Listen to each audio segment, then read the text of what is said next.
준인이들의 멘탈 강화 방송 돈다방미3 3월 30일 목요일 방송 시작하겠습니다. 제가 어제 방송에서 지금 주식시장이 겨울바람이 불지만 기온이 내려가다 보니까 그 바람이 그 차가운 기온을 만나서 순간적으로 딱 정지된 듯한 느낌, 공기가 얼어버리는 것 같은 느낌, 그런 거를 개그맨 김준현 씨가 겨울 냄새라고 표현을 했다. 마치 지금 주식시장이 그런 느낌이다. 이슈는 있지만 뭔가 주식시장 자체는 딱 정지된 느낌. 그리고 뭔가 다른 거를, 그 다른 어떤 거를 기다리는 느낌. 물론 그 다른 어떤 거는 분명히 지금 저 밑에서 열심히 싹을 키우고 있습니다만 뉴욕 증시는 그 이슈를 그렇게 원하고 있지 않죠. 외면하고 있습니다. 자, 이게 무슨 얘기냐. 우리 한번 주식시장을 다시 한번 훑어보면은요. 우리는 그동안 무엇을 바라보고 왔습니까? 그냥 오로지 인플레이션을 잡기 위해서 연준이 금리 인상을 한다라는 것. 그래서 금리 인상 일정을 앞두고 발표되는 소비자 물가 지표에서 과연 금리 인상으로 인플레이션이 잡히냐 안 잡히냐 오직 그것만 바라보고 왔습니다.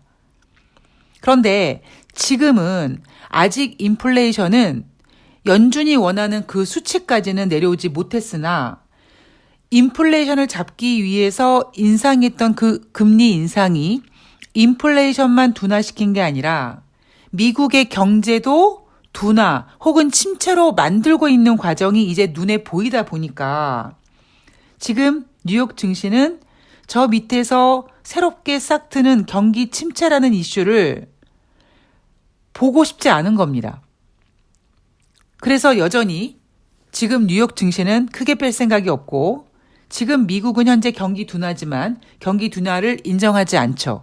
단지 이대로 가다가는 경기 침체가 올 수 있어라는 전망들은 많이 나오고 있습니다.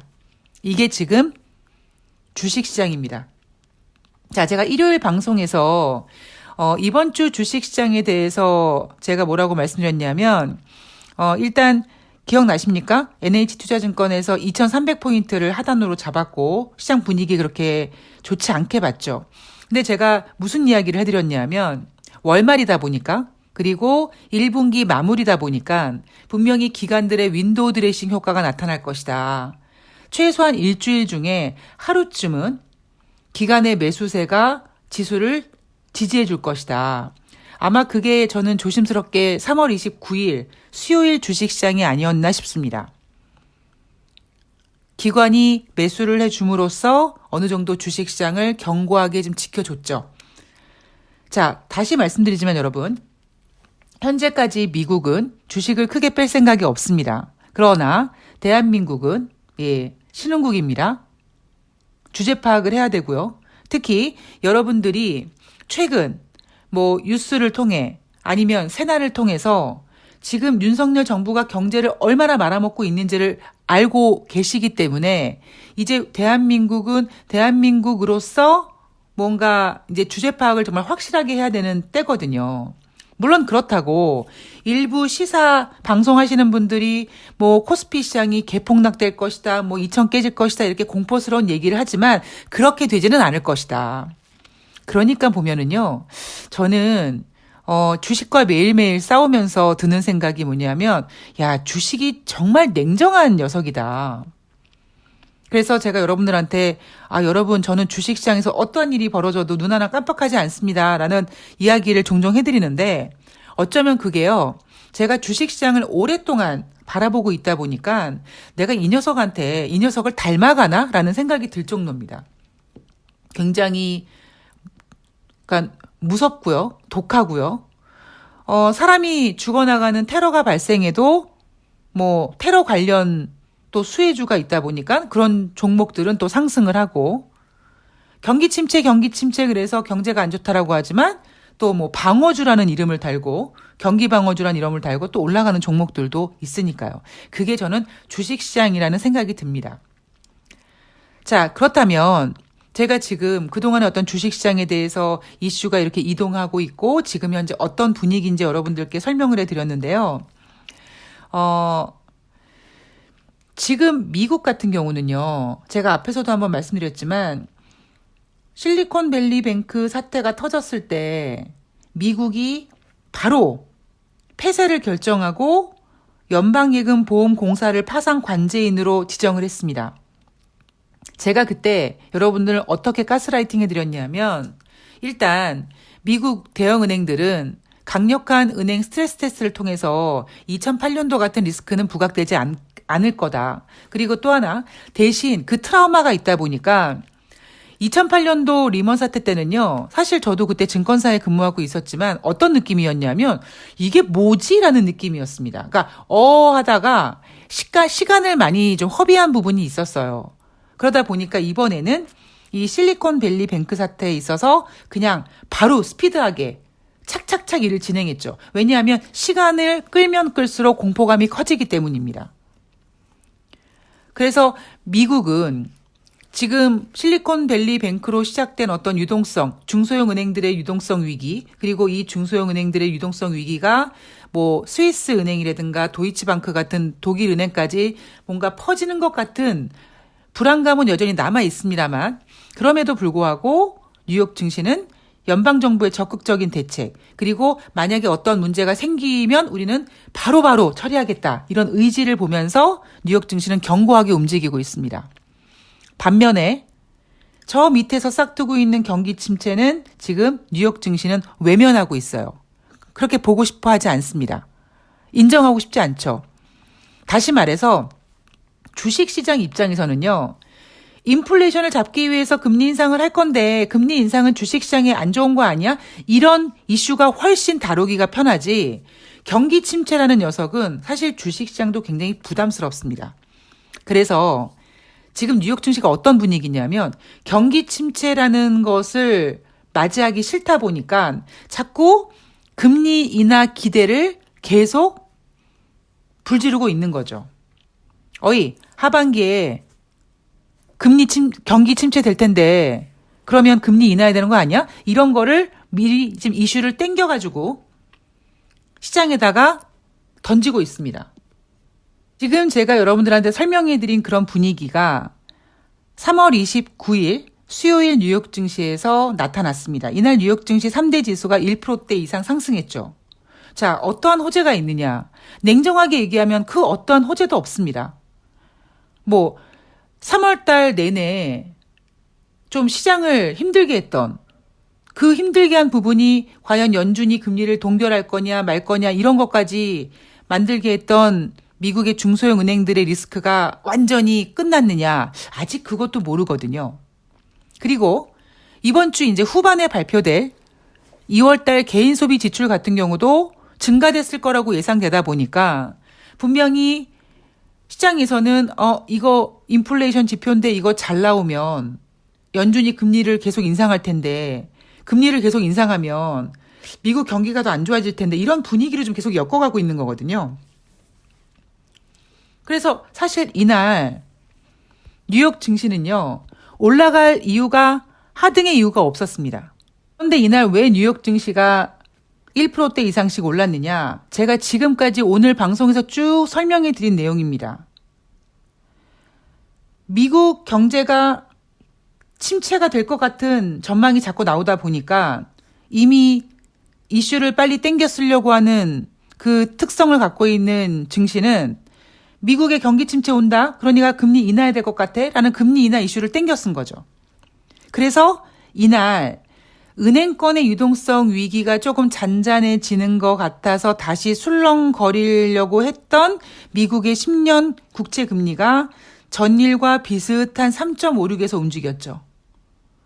만약에 연준의 금리 인하 기대가 없었다면 은행권 리스크도 잠잠해지고 그리고 이제 개인 소비 지출이 잘 나오면 당연히 연준은 금리 인상을 또 할 거라고 할 거고 그럼 금리 인상을 계속하면서 그 부분이 주식시장에 부담이 되고 경제를 잘못되게 만드는 그런 모든 과정들이 지금 만들어지다 보니까 아예 주식시장은 금리 인하 카드를 다시 끄집어내서 그러니까 경기 침체라는 거를 전제로 금리 인하를 끄집어내서 주식시장을 안정시키고 있는 거죠. 한마디로 협박하는 거예요. 어이, 이거 이렇게 금리 인상해서 경기 지표 꺾이고 경기 침체 올 것 같은데 니네 경기 침체 감당할 수 있겠어? 금리 인하해야 되는 거 아니야? 라고 지금 시장을 협박하고 있는 겁니까? 그러다 보니까 지금 어떤 그러한 팽팽한 기운이 이날 뉴욕 증시를 안전하게끔 보이게끔 만드는 1%대 상승을 만들어 놓은 거죠. 자, 이날 발표된 2월달 주택판매 지수 0.8% 증가했습니다. 자, 이날은 뉴욕 증시에서 뭐 크게 이슈가 없었어요. 다시 정리해 드리면, 냉정하게 생각하면, 은행 리스크가 안정이 되었다. 아직 확실한 거 아닙니다. 그런데 어쨌든 안정이 됐다고 합니다. 그러면 안정이 됐으니까 다시 인플레이션에 집중을 해야 되는데 이번 주에 인플레이션 지표 2월달 개인 소비 지출이 발표가 될 예정인데 개인 소비 지출은 증가될 것 같고 증가되면 인플레이션이 쉽게 잡히지 않을 거니까 연준이 금리 인상을 하겠죠. 이게 문제가 오히려 미국의 중소형 은행의 어떤 유동성 위기가 불거지면서 금리 인상이 빨리 걷어질 것이라는 그런 희망으로 주식시장이 잘 버텼었거든요. 은행 문제가 터지면 투자자들은 공포스러워하고 금리 인상할 수 있겠어라는 공포감을 갖고 있는데 그게 확산될까봐 연방정부가 빨리 그 은행의 문제를 해결해주고 이게 지금 계속 되풀이 갔거든요. 그런데 지금 현재로서는 첫 번째, 중소형 은행주 리스크가 잦아들었다고 표현할 수 있지만 아직까지 확실하게 이제 그 리스크가 끝났다라고 얘기할 수는 없는 상태. 그런 상태에서 주식시장이 은행 리스크에서 벗어나는구나라는 안도감을 갖고 있었는데 이 상황에서 2월달 개인 소비 지출이 조만간 곧 발표될 텐데 이 지표가 나쁘지 않게 발표될 거란 말이에요. 그러면 주식시장이 다시 흥분하려고 하겠죠. 어찌 보면 주식시장이 그렇게 흥분하려고 하는 그런 분위기 때문에 미국 주식시장이 크게 빠지지 않는 거일 수도 있습니다. 반면에 대한민국 주식시장은 어느 순간 점점 미국 증시와 분리되는 느낌을 아마 느끼실 거예요. 그래서 이날 뉴욕 증시가 상승한 이유는 없었다.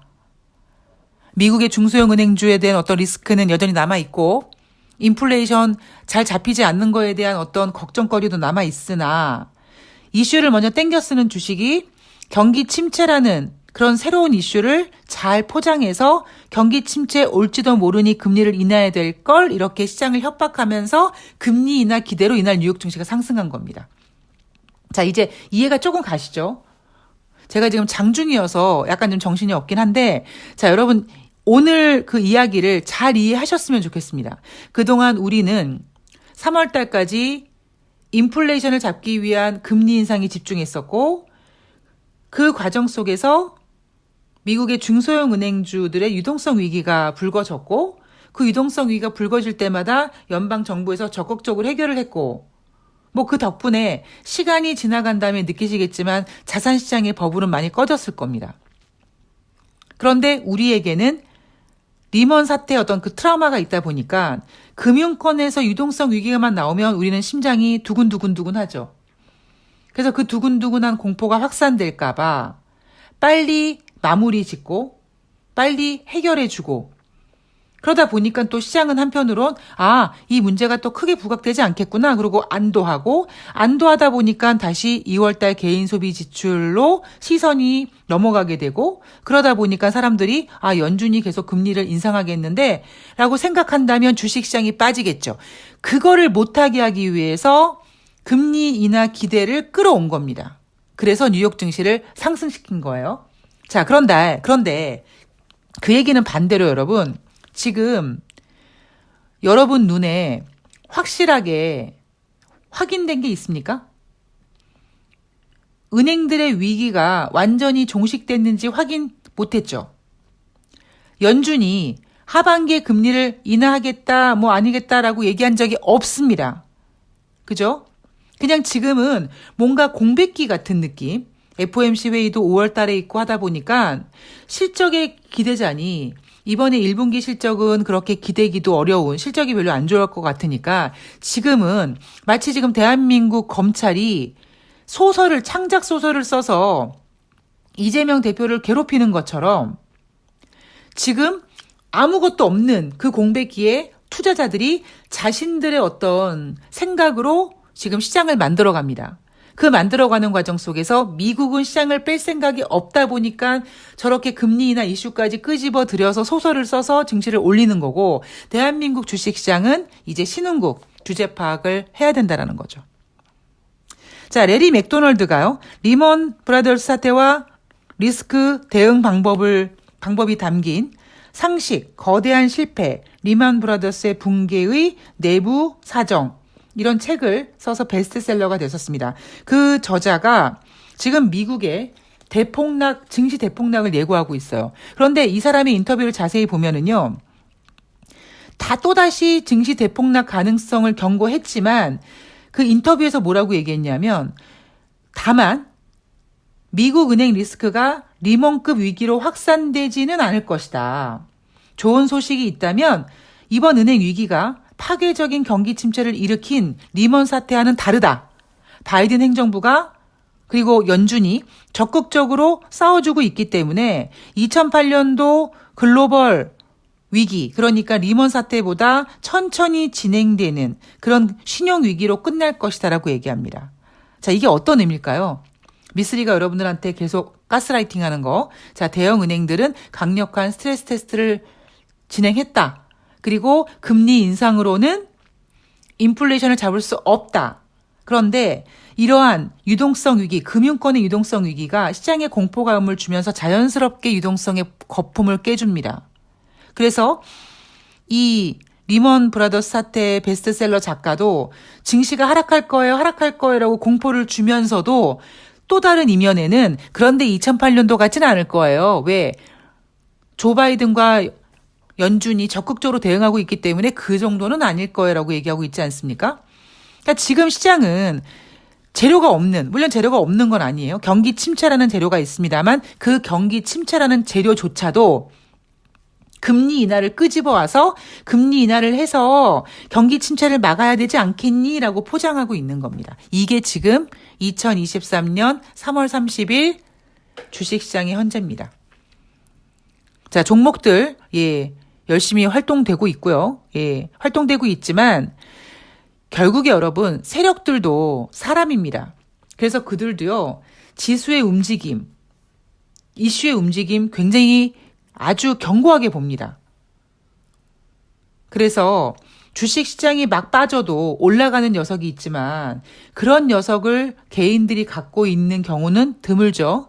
그 얘기는 결국 세력이 있는 종목들, 이제 종목 장세기이기 때문에 이제 때를 기다리고 있는 종목들도 지금과 같은 상황에서, 즉 소설로 시황이 만들어지는 상황에서는 굉장히 눈치 보기를 합니다. 지금은 그런 시간이다라고 이해를 하시면 될 것 같습니다. 자, 저는 이따가 5시에 새날에서 인사드릴 거고요. 그리고 3월의 마지막 날, 3월 31일 금요일 돈다방 미쓰리에서 인사드리도록 하겠습니다. 지금 제가 장중이어서 종목들이 막 눈앞에서 계속 지금 움직여서 방송에 집중을 못했는데 좀 양해 부탁드리고요. 저는 내일 방송에서 뵙고요. 새날에서는 이따 5시에 뵙겠습니다. 고맙습니다.